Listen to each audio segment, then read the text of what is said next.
નમસ્કાર દર્શક મિત્રો, સ્વાગત છે આપ સર્વેનું જીડીપીએલ જુનાગઢ ન્યૂઝમાં। હજુ તો આપણે વિક્રમ સંવત 2081ની વિદાય અને નવા વર્ષની વાત કરી રહ્યા છીએ। ત્યાં જ હિન્દુ પંચાંગનો પ્રથમ મહિનો કારતક મહિનો આજે પૂરો થઈ રહ્યો છે, એટલે કે ગુજરાતી તિથિ તોરણનું એક કેલેન્ડરનું એક પાનું આજે ફાટી રહ્યું છે। સમય કેટલો ઝડપથી પસાર થાય છે એનો આપણને ખ્યાલ આવે છે, અને આવા સમયના પ્રવાહમાં આપણે જોઈએ આજના મુખ્ય સમાચાર। સિંહ અને દીપડાની ભૂમિ એવા ગુજરાતમાં હવે વાઘનું આગમન। દાહોદ આસપાસ 120 કિલોમીટર વિસ્તારમાં વાઘે દેખા દીધી હોવાની વન મંત્રીની કબૂલાત। નવાબી સમયના પ્રાચીન સિક્કા તેમજ વિદેશી ચલણના સિક્કાનું પ્રદર્શન ગ્રંથાલય ખાતે યોજાયું। અભ્યાસુ લોકોને સમજણ પડે તે રીતે આયોજન કરાતા મુલાકાતીઓ પ્રભાવિત। બસ હવે નરસિંહ સરોવરનું કામ પૂરું થશે। નગરજનોને આશ્વાસન આપતા સ્થાયી સમિતિ ચેરમેન પલ્લવીબેન ઠાકર। નવી નવી સુવિધા ઉમેરાતી હોવાને કારણે કામ મોડું થતું હોવાનો કર્યો બચાવ। અને શહેરના અનેક ચોકમાં લાખો રૂપિયાને ખર્ચે મૂકેલ એલઈડી સ્ક્રીન લાંબા સમયથી બંધ અને ખરાબ થઈ ગઈ છે। હમણાં પ્રસિદ્ધિની કોઈ જરૂરિયાત ન હોય, એલઈડી બંધ હોવાનો શહેરીજનોમાં ગણગણાટ। આ તમામ સમાચાર આપણે વિગતવાર જોઈએ તે પહેલા લઈએ એક બ્રેક।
Good morning.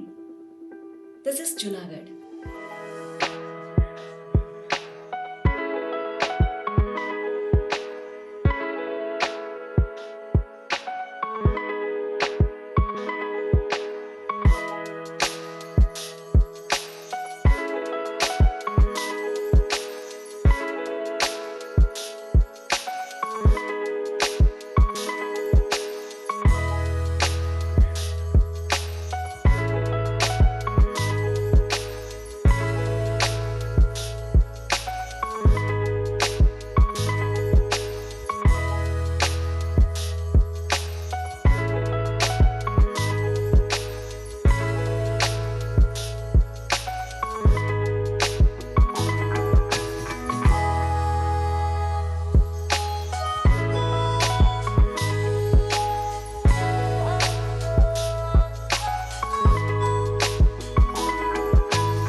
હવે જોઈએ સમાચાર વિસ્તારથી।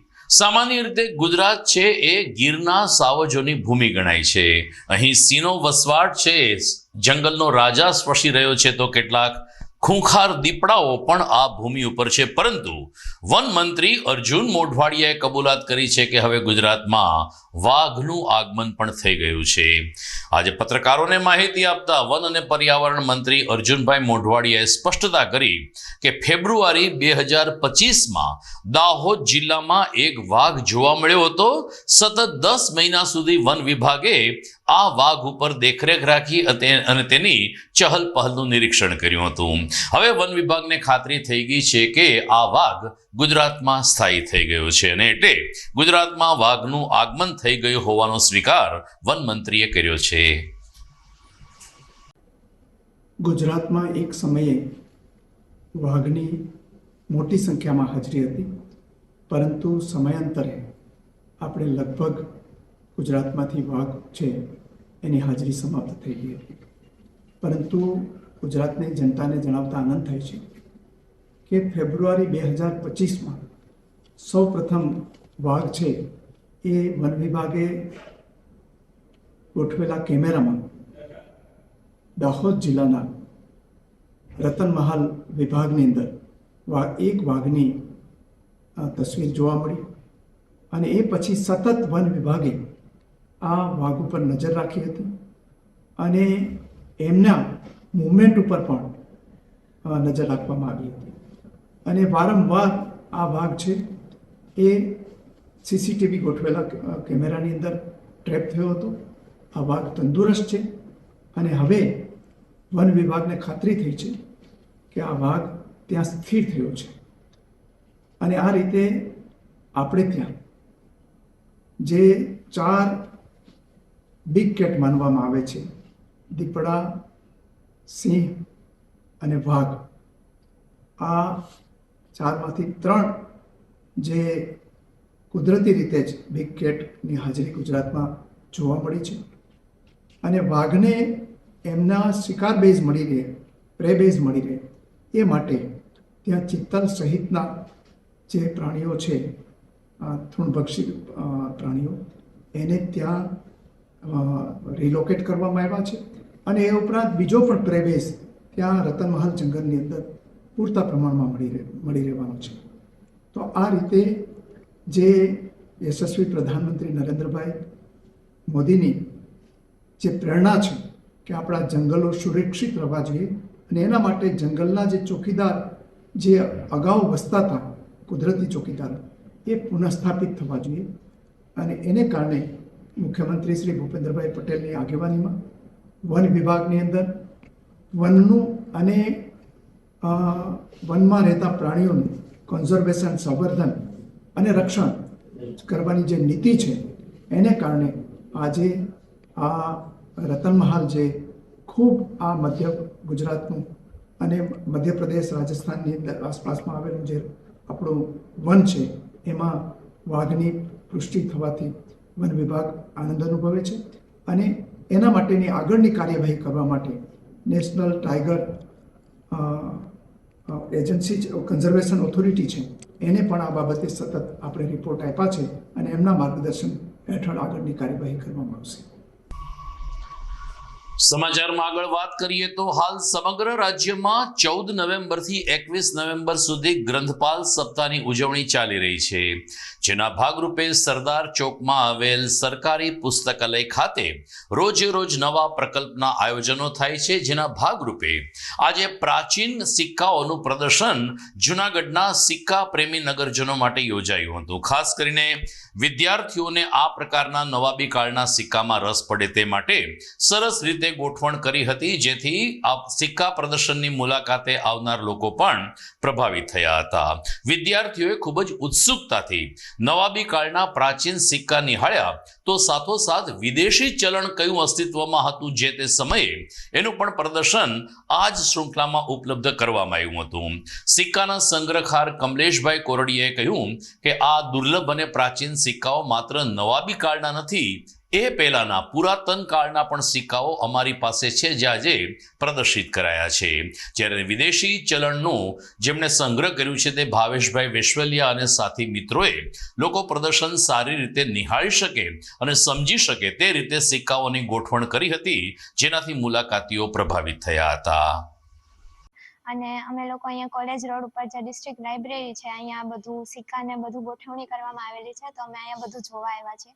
અને જે ગોઠવણી છે એ બહુ મસ્ત રીતે કરવામાં આવેલી છે કે લાઈક એક પછી એક કે આ શાસનકાળ પછી આ શાસનકાળ હતો એવી રીતના ગોઠવણી કરવામાં આવેલી છે, જેથી અમને સહેલાઈપૂર્વક ખબર પડે કે આના પછી આ આવ્યું તો એના સિક્કાઓ કયા હતા, પછી એ સિક્કાઓ ઉપર બી લખેલું છે કે આ શાસનકાળ હતો, પછી આવી મહોર હતી કે પછી આવા સિમ્બોલ હતા, એ બી લખવામાં આવેલું છે. અને એક પછી એક એવી રીતના ગોઠવણી છે કે બધા જે નાના બાળકો હોય ને એને બી સમજાઈ જાય એમ. અને જે બીજા જે પહેલાના સિક્કાઓ છે ત્યારથી લઈને અત્યારના સિક્કા સુધીનું જે પણ બ્રિટનના સિક્કા એ બધાના જે સિક્કા છે એ પણ અહીંયા ગોઠવણી કરવામાં આવેલી છે, જે બહુ સરસ છે.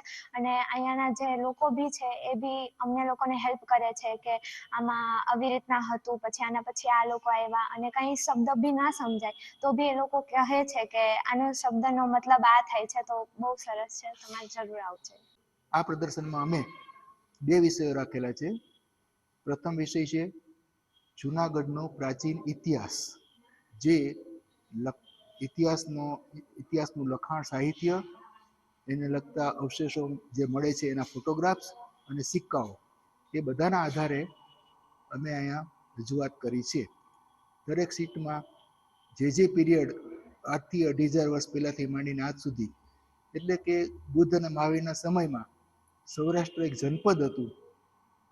જે સમયે જનપદો અને મહાજનપદો ભારતમાં હતા એ સમયે સૌરાષ્ટ્રનું જનપદ હતું, એ જનપદનો ઇતિહાસ, તેના સિક્કાઓ. ત્યાર પછી દરેક અલગ અલગ પીરિયડ આવતા ગયા, જેમ કે મગધનો એટલે કે મૌર્ય રાજાઓનો અંકુશ આવ્યો, થોડોક સમય સિકંદર પછીના ગ્રીક રાજાઓનો અંકુશ આવ્યો, કેવી રીતે મૈત્રકો, ગુપ્તો, પશ્ચિમી ક્ષત્રપો, આ બધાનો જુનાગઢ ઉપર શાસન રહ્યું. જે સમયે આપણે સુદર્શન તળાવનો ઉલ્લેખ આવે છે, અશોકના શિલાલેખનો ઉલ્લેખ આવે છે, આ બધા દરેક અલગ અલગ પીરિયડના એના ઇતિહાસ, એના અવશેષોના ફોટોગ્રાફ અને તેના સિક્કાઓ, તેના આધારે અમે જુનાગઢનો છેલ્લા 2,500 વર્ષનો ઇતિહાસ ટૂંકમાં અહીંયા રજૂ કરવાનો પ્રયત્ન કર્યો છે. અને જે લોકો અહીંયા જોવા આવ્યા છે જુનાગઢના, તે બધાને તે વસ્તુ બહુ જ ગમી છે. મારી સાથે મારા મિત્ર નિશાંતભાઈ અઢિયા અને બીજા ભાવેશભાઈ વિશ્વાલિયા, તેમણે સિક્કાઓના સંગ્રહમાં જે વિશ્વભરના સિક્કાઓનું વિશ્વ, એ વિષય ઉપર વર્લ્ડના અલગ અલગ દેશોના, કેટલા બધા દેશોના જે સિક્કાઓ છે તે સિક્કાઓ એ રજૂ કર્યા છે, જેનાથી આપણને ખ્યાલ આવે કે દરેક દેશોમાં કયા પ્રકારના સિક્કાઓ હતા, તેમના કયા પ્રકારના રાજચિહ્નો હતા, તેમના કયા પ્રકારના ડિનોમિનેશન હતા. એટલે જેમ કે આપણે રૂપિયો છે તો બીજા દેશોમાં અલગ અલગ હોય, કે ડોલર, પાઉન્ડ તો આપણે જાણીએ છીએ, પણ ક્રોન, ઓરે એવા બધા પણ ન જાણતા પણ વિષયો અહીંયા જોવા મળે છે. બસ હવે નરસિંહ મહેતા સરોવરનું કામ પૂર્ણતાને આરે છે ને થોડા જ દિવસોમાં આ સરોવર લોકો માટે ખુલ્લું મુકાશે, આવી જાહેરાત મહાનગરપાલિકાના સ્થાયી ચેરપર્સન શ્રીમતી પલ્લવીબેન ઠાકરે કરી છે. 2 દિવસથી નરસિંહ મહેતાની કામગીરીમાં મિલીભગત નીતિને ભ્રષ્ટાચારના સમાચારો વહેતા થયા, જેના ભાગરૂપે સ્થાયી સમિતિ ચેરપર્સન પલ્લવીબેન ઠાકરે સ્પષ્ટતા કરી છે કે નરસિંહ મહેતા સરોવરનું કામ 90% જેટલું પૂર્ણ થઈ ગયું છે.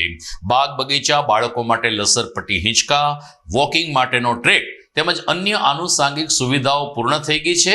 અત્યારે સરોવરની ફરતે સફાઈની કામગીરી તેજ બનાવવામાં આવી છે અને નવી સુવિધા ઉમેરાતી હોવાને કારણે કામ મોડું થઈ રહ્યું હોવાનો બચાવ શ્રીમતી ઠાકરે કર્યો હતો. તેમણે કહ્યું કે સરોવરની મધ્યમાં એમ્પી થિયેટર બનાવવામાં આવી રહ્યું છે, જેને કારણે કામ થોડું લંબાયું છે, પરંતુ હવે નગરજનોની ધીરજનો અંત આવશે અને આગામી ટૂંક સમયમાં નરસિંહ મહેતા સરોવરનું નજરાણું પ્રવાસીઓ અને જૂનાગઢ વાસીઓ માટે ખુલ્લું મુકાશે. જોકે 2025માં મુકાશે કે 2026 આવી જશે તેવી કોઈ સ્પષ્ટતા મહાનગરપાલિકા દ્વારા કરવામાં આવી નથી. તળાવનું કામ છે એ લગભગ 90% જેવું પૂરું થઈ ગયું છે. હવે ક્લિનિંગ ચાલુ છે તળાવનું, એની આસપાસનું ક્લિનિંગ ચાલુ છે, અને પાછળથી જે કંઈ પણ ઓબ્જેક્ટ છે ઉમેરાયા, જેમ કે એમ્ફી થિયેટર છે, તો આ એમ્ફી થિયેટરમાં જે થિયેટર છે એ બની ગયું છે, પણ સિટિંગ એરેન્જમેન્ટ છે એની વ્યવસ્થા હજી કરવાની ચાલુ છે.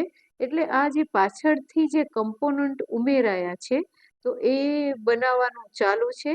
એટલે લગભગ ટૂંક સમયમાં જુનાગઢ વાસીઓને આ તળાવ છે એ તળાવ ઉપર ફરવા મળશે અને તળાવ લોકો માટે ખુલ્લું મુકાશે.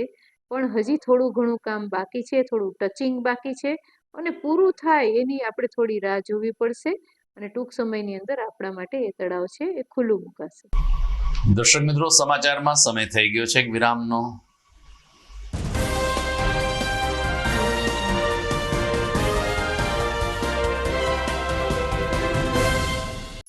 અભિનંદન વેવાય, એ આજનો દિવસ આપણા માટે ખૂબ શુભ છે, કેમ કે તમારી દીકરી નિશા અને મારા દીકરા સંજુના લગ્નની તારીખ નક્કી થઈ ગઈ ને. હાજી હાજી પપ્પા, લગ્નની તારીખ તો નક્કી થઈ ગઈ, પણ લગ્ન માટેની જ્વેલરીઓ?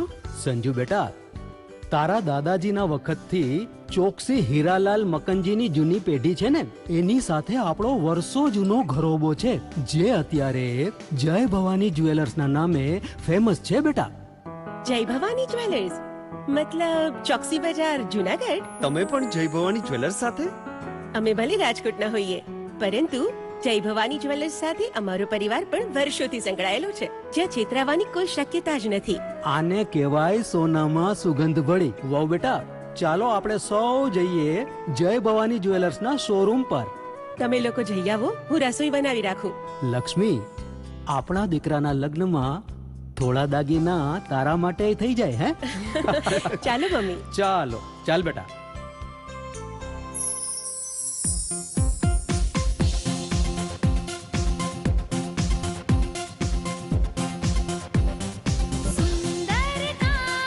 વ્યાજબી દામ, એક જ નામ, જય ભવાની જ્વેલર્સ. તહેવાર વ્યવહાર, બંગડી વીટી હાર, ડિઝાઇન અપાર, જય ભવાની જ્વેલર્સ, જય ભવાની જ્વેલર્સ.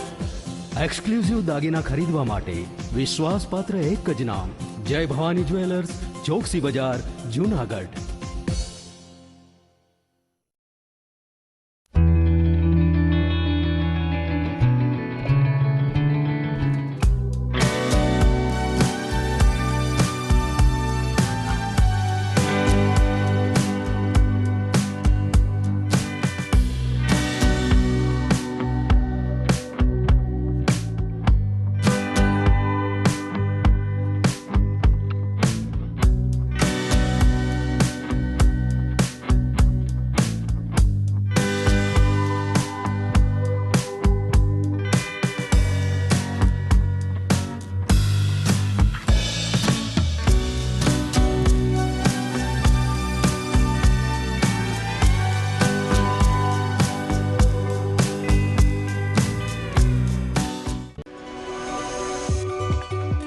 જૂનાગઢના યુવા ક્રિકેટ પ્રેમીઓ માટે આનંદના સમાચાર. જૂનાગઢમાં સૌ પ્રથમ વખત શરૂ થઈ ચૂક્યું છે બોક્સ ક્રિકેટ.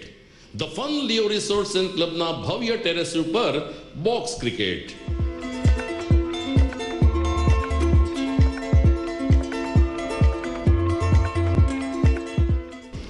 બોક્સ ક્રિકેટ નોંધી લેશો સમય સવારે 6 થી બપોરે 12 અને સાંજે 6 થી રાત્રિના 12. વ્યવસાયકારો, નોકરિયાત વર્ગ માટે ખાસ રાત્રિનો સમય પણ શરૂ કરવામાં આવ્યો છે. એક વખત અચૂક રમો બોક્સ ક્રિકેટ. યુવા ક્રિકેટરોને ઉત્તેજન આપતા the fun Leo resorts and ક્લબના આ નવતર અભિગમમાં જોડાઓ અને બોક્સ ક્રિકેટનો આનંદ માણો. વિશેષ માહિતી અને રજીસ્ટ્રેશન માટે સંપર્ક 0285 2658 444.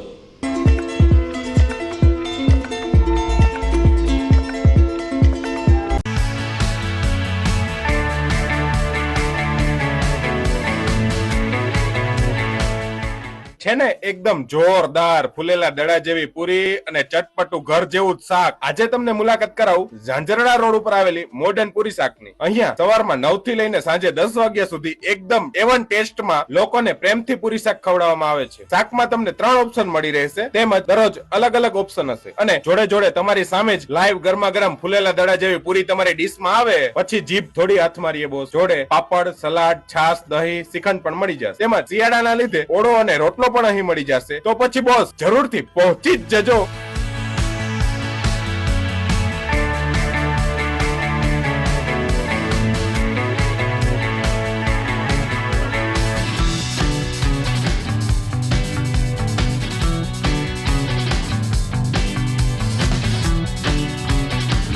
મોડર્નપુરી શાક એડ્રેસ સિદ્ધનાથ મહાદેવ મંદિરની આગળ બાબા કોમ્પ્લેક્સ સામે ઝાંઝુરા રોડ જુનાગઢ મોબાઈલ નંબર 9979384445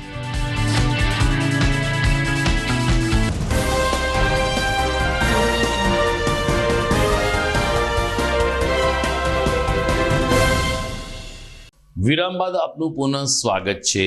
સમગ્ર રાજ્યમાં શહેરી વિકાસ વર્ષ 2025ની ઉજવણી કરવામાં આવી રહી છે, જેના ભાગરૂપે મહાનગરપાલિકામાં પણ વિવિધ શાખાના અધિકારીને કર્મચારીઓને શહેરી વિકાસ વર્ષ અંતર્ગત વિવિધ યોજનાઓ, લોક સુખાકારી, જન ભાગીદારી વગેરે અંગે માર્ગદર્શિત કરતી એક કાર્યશાળા આજે સભાખંડ ખાતે યોજાઈ હતી. ગાંધીનગરથી ખાસ આવેલ તજજ્ઞ પરાગભાઈ શુક્લે કોર્પોરેશનના વિવિધ શાખા અધિકારીને કર્મચારીઓને જુદી જુદી વિગતો અને સમજણ આપીને મલ્ટીમીડિયા પ્રેઝન્ટેશન રજૂ કર્યું હતું. નાયબ કમિશનર ડીજે જાડેજાએ કહ્યું કે મ્યુનિસિપલ કમિશનરના માર્ગદર્શન નીચે અલગ અલગ તાલીમ કાર્યશાળા યોજાઈ રહી છે, જેના ભાગરૂપે શહેરી વર્ષ 2025 અંતર્ગત આજે કોર્પોરેશનના અધિકારીને કર્મચારીઓને પરાગ શુક્લ દ્વારા માર્ગદર્શિત કરવામાં આવ્યા હતા. લગભગ શાખાના અધિકારીને કર્મચારીઓએ આ તાલીમ કાર્યક્રમમાં ભાગ લીધો હતો. શહેરી વિકાસ વર્ષ 2025 અંતર્ગત જુદી જુદી ટ્રેનિંગ નું આયોજન કરવામાં આવતું હોય છે. એમાં આજે જુનાગઢ મહાનગરપાલિકા દ્વારા જીપીએમસી અને બીપીએમસી એક્ટ અંતર્ગતની કર્મચારીઓ અધિકારીઓ માટે તાલીમનું આયોજન કરવામાં આવેલ છે, જેમાં ગાંધીનગરથી તજજ્ઞ તરીકે પરાગ શુક્લ સાહેબને અત્રે બોલાવવામાં આવેલ છે અને એમના દ્વારા એક દિવસના તાલીમ સેમિનારનું આયોજન કરવામાં આવ્યું છે, જે બીપીએમસી એક્ટ અંતર્ગતની તાલીમ છે એ તમામ કર્મચારીઓ અધિકારીઓને ખૂબ ઉપયોગી થશે એવી આશા વ્યક્ત કરું છું. અને સમયાંતરે જુનાગઢ મહાનગરપાલિકા દ્વારા આવી અર્બન ડેવલપમેન્ટ યર અંતર્ગત વિવિધ તાલીમોનું આયોજનનું એક શેડ્યુલ માનનીય કમિશનર સાહેબ શ્રી દ્વારા બનાવવામાં આવેલ છે અને તમામ શાખાઓ અને શાખા અધિકારીઓ દ્વારા વિવિધ તાલીમો છે એ આ વર્ષમાં યોજાશે.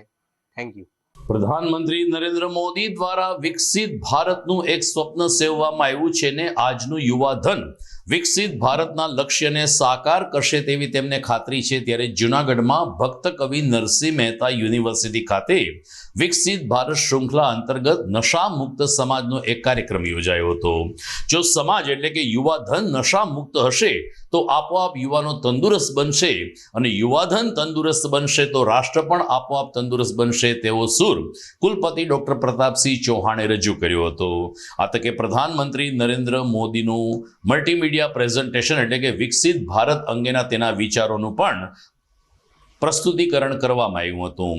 ખાસ કરીને પ્રસ્તુતિકરણ કરનાર ભૂમિબેન રાવલિયાએ કહ્યું કે નરેન્દ્ર મોદી જે રીતે જે દિશામાં અને જે વિઝનથી આગળ વધી રહ્યા છે, જેમાં યુવાનોની ભૂમિકા મહત્વની રહેશે.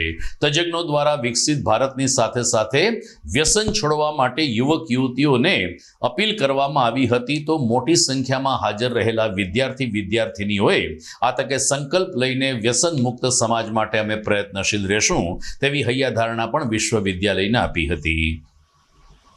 બધાનું માઇન્ડસેટ એક તરફ ચાલે એટલે વિકસિત ભારત તરફ. વિકસિત ભારત આપણું સ્વપ્ન છે, ડ્રીમ્સ છે. અને આપણા પ્રધાનમંત્રીએ જ્યારે અમૃતકાળ ચાલતો હતો 75 વર્ષની ઉજવણી, ત્યારે એના મનમાં વિચાર આવ્યો માઇન્ડસેટ વિકસિત માઇન્ડસેટ રે, સદભાવના વાળું રે, દુર્ભાવ એનામાં ન આવે, બાજુવાળાની ઈર્ષા કરવાને બદલે પોતાનો વિકાસ કરે. એ વિકસિત ભારતની પ્રી કન્ડિશન છે. અને એમાં જો કોઈ કામ કરી શકે तो ये युवा कर ही सके. उससे हमें मुक्ति पानी होगी, तभी हम आगे बढ़ सकते हैं.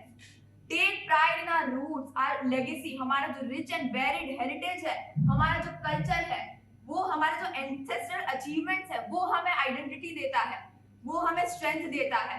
तो अपनी जो विरासत है उस पे हमें गर्व करना चाहिए.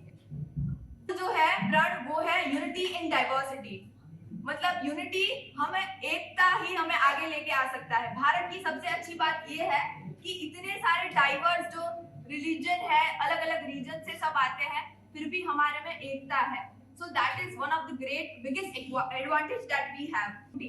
हमारे जो देशवासी है, सभी जो नागरिक है, उसको अपनी जो ड्यूटीज है उसको फुलफिल करनी होगी, उसको ईमानदारी से जो अपनी जो ड्यूटीज है उसका पालन करना होगा। तो पहला प्राण अब देश बड़े संकल्प लेकर के ही चलेगा, बहुत बड़े संकल्प लेकर के चलना होगा, और वो बड़ा संकल्प है विकसित भारत। तो प्रण are basically the pledge. Junagadh મહાનગરપાલિકા દ્વારા શહેરના કેટલાક ચોકમાં એલઈડી સ્ક્રીન મૂકવામાં આવ્યા છે. લગભગ 3 વર્ષ પહેલા આ લાખો રૂપિયાનો ખર્ચ કરીને એલઈડી સ્ક્રીન મૂકવામાં આવ્યા છે, પરંતુ લાંબા સમયથી કેટલાક એલઈડી બંધ છે તો કેટલાક સ્ક્રીન તૂટી ગયા છે અથવા તો ટેકનિકલ ક્ષતિ આવી છે, જેને કારણે એલઈડીમાં રજૂ થતું ફિલ્મ આડું-અવળું જોવા મળે છે.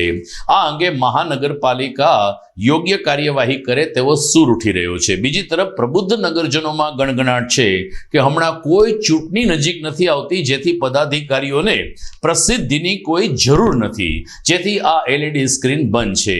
હકીકતમાં રાજ્ય સરકાર કે કેન્દ્ર સરકારની યોજનાઓ, ગ્રામ્ય વિસ્તારની કેટલીક વિકાસની વાતો અને શહેરીજનોને મળતી સુવિધા આ એલઈડી ઉપર જો નિયમિત રીતે પ્રસારિત કરવામાં આવે તો કદાચ એલઈડી સ્ક્રીનનો લાખો રૂપિયાનો ખર્ચો સાર્થક ગણાશે તેવું પણ નાગરિકો માની રહ્યા છે.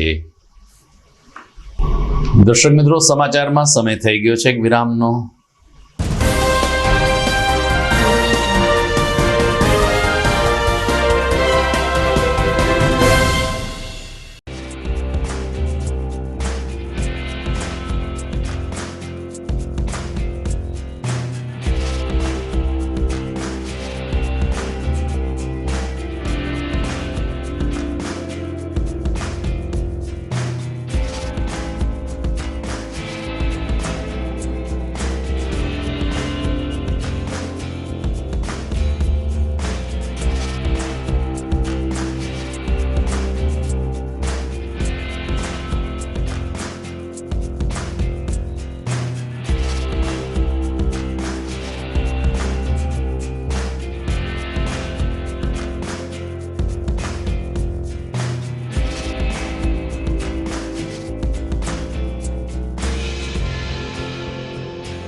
ઘર લગ્ન માટે તૈયાર છે, બસ તારા આવવાની રાહ જોઈ રહ્યો છું.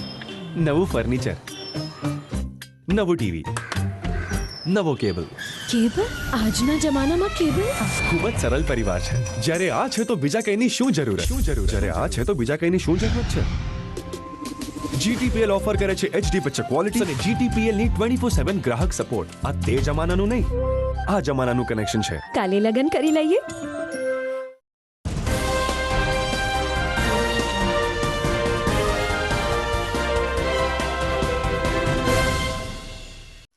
વિરામ બાદ આપનું સ્વાગત છે. જુનાગઢ શહેરની મધ્યમાં આવેલ રેડક્રોસ સોસાયટીનો હોલ આરોગ્યલક્ષી કાર્યક્રમ માટે માત્ર તબીબી જગત નહીં પરંતુ દર્દીઓ માટે પણ આશીર્વાદરૂપ બનતો હોય છે, કારણ કે શહેરની મધ્યમાં આવ્યો હોવાને કારણે લગભગ દર્દીઓ આ રેડક્રોસ હોલ ખાતે આરામથી આવી શકે છે. આવા જ એક કેમ્પના ભાગરૂપે ફાટેલા હોઠ અને તાળવાના નિદાન અને સારવાર અંગેનો એક કેમ્પ વડોદરા સ્થિત NGO દ્વારા યોજવામાં આવ્યો હતો. નિઃશુલ્ક કેમ્પનો લાભ જૂનાગઢ અને ગીર સોમનાથ જિલ્લાના દર્દીઓએ લીધો હતો.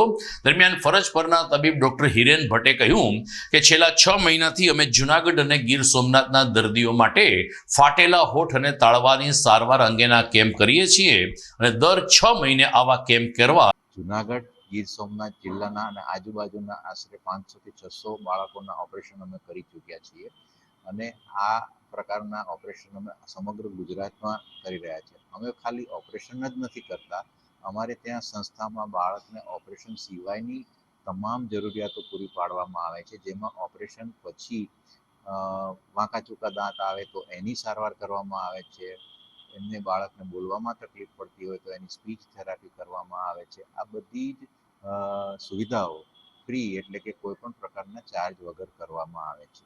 આ સમગ્ર જે છે સુવિધાઓ એ બધી સ્માઇલ ટ્રેન સંસ્થાના સહયોગથી કરવામાં આવે છે. સ્માઇલ ટ્રેન એ અમેરિકાની એક એટલી મોટી નોન પ્રોફિટેબલ ચેરિટેબલ સંસ્થા છે જે આ તમામ ખર્ચો ઉપાડે છે. હવે અમે દર 6 મહિને એવું પ્લાનિંગ કરી રહ્યા છે કે દર 6 મહિને જુનાગઢ ખાતે આ રેડક્રોસ ભવનમાં આવી અને જે નવા બાળકો જન્મેલા હોય હોઠ અને તાળવા ફાટેલા એ લોકોને અમે ઓપરેશન માટે સલાહ આપીએ અને અમારા જૂના પેશન્ટ્સ જે બધા ઓપરેટ થયેલા છે એ લોકોને ત્યાં સુધી ના આવવું પડે એટલે એ લોકોનું અમે એક ફોલોઅપ કેમ્પ જેવું દર 6 મહિને જુનાગઢ ખાતે આયોજન કરી રહ્યા છીએ. આ કેમ્પમાં જે પણ દર્દીને ઓપરેશનની જરૂર હશે એમને ત્યાં વડોદરા આવવા માટે, વડોદરાથી જુનાગઢ ફરી આવવા માટે, ત્યાં રહેવા માટે, ઓપરેશનનો ખર્ચ, એનેસ્થેશિયાનો ખર્ચ, દવાઓનો ખર્ચ, ઓપરેશન પછી શું સાર સંભાળ રાખવી એનો કોઈ પણ જે પણ ખર્ચ થશે એ બધો જ કાશીબેન ચિલ્ડ્રન હોસ્પિટલ અને અમારા NGO સ્માઇલ ટ્રેન તરફથી ફ્રી. જૂનાગઢના કેટલાક કુખ્યાત શખ્સો જામીન ઉપર છૂટ્યા પછી ફરીથી જેલમાં ના આવતા પોલીસે સઘન કામગીરી કરી છે, જેમાંથી જૂનાગઢના 3 બુટલેગરોને સુરેન્દ્રનગરથી ઝડપી લેવામાં પોલીસને સફળતા મળી છે. જેમાં ખાસ કરીને કુખ્યાત શખ્સ મોહસિન ઉર્ફે હોલે હોલે, રમીઝ ખાન અને સિરાજ બોર્ડને સુરેન્દ્રનગર ખાતેથી ઝડપી લેવાયા છે. DYSP હિતેશ ધાંધલિયાએ આ 3 શખ્સો વિરુદ્ધ પોક્સોની પણ અરજી કરી છે, જેને આગામી સમયમાં કલેક્ટર મંજૂરી આવે તેવી પૂરેપૂરી શક્યતા છે. ગુજસી ટોક આરોપીના જામીન રદ કરવામાં આવ્યા છે અને SOGની મદદથી આ 3 કુખ્યાત શખ્સોને ફરીથી જેલ હવાલે કરવામાં આવ્યા છે. તો દર્શક મિત્રો, આપ જોઈ રહ્યા હતા GTPL જૂનાગઢ ન્યૂઝ. વિદાય લેતા પહેલા જોઈએ મુખ્ય સમાચાર ફરી એકવાર. સિંહ અને દીપડાની ભૂમિ એવા ગુજરાતમાં હવે વાઘનું આગમન. દાહોદ આસપાસ 120 કિલોમીટર વિસ્તારમાં વાઘે દેખા દીધી હોવાની વન મંત્રીની કબૂલાત. નવાબી સમયના પ્રાચીન સિક્કા તેમજ વિદેશી ચલણના સિક્કાનું પ્રદર્શન ગ્રંથાલય ખાતે યોજાયું. અભ્યાસુ લોકોને સમજણ પડે તે રીતે આયોજન કરાતા મુલાકાતીઓ પ્રભાવિત. બસ હવે નરસિંહ સરોવરનું કામ પૂરું થશે. નગરજનોને આશ્વાસન આપતા સ્થાયી સમિતિ ચેરમેન પલ્લવીબેન ઠાકર. નવી સુવિધા ઉમેરાતી હોવાને કારણે કામ મોડું થતું હોવાનો કર્યો બચાવ. અને શહેરના અનેક ચોકમાં લાખો રૂપિયાને ખર્ચે મૂકેલ LED સ્ક્રીન લાંબા સમયથી બંધ અને ખરાબ થઈ ગઈ છે. હમણાં પ્રસિદ્ધિની કોઈ જરૂરિયાત ન હોય, LED બંધ હોવાનો શહેરીજનોમાં ગણગણાટ. તો આ સાથે જ મને રજા આપશો. નવા સમાચાર સાથે ફરી મળીશું આવતીકાલે રાત્રે. નમસ્કાર.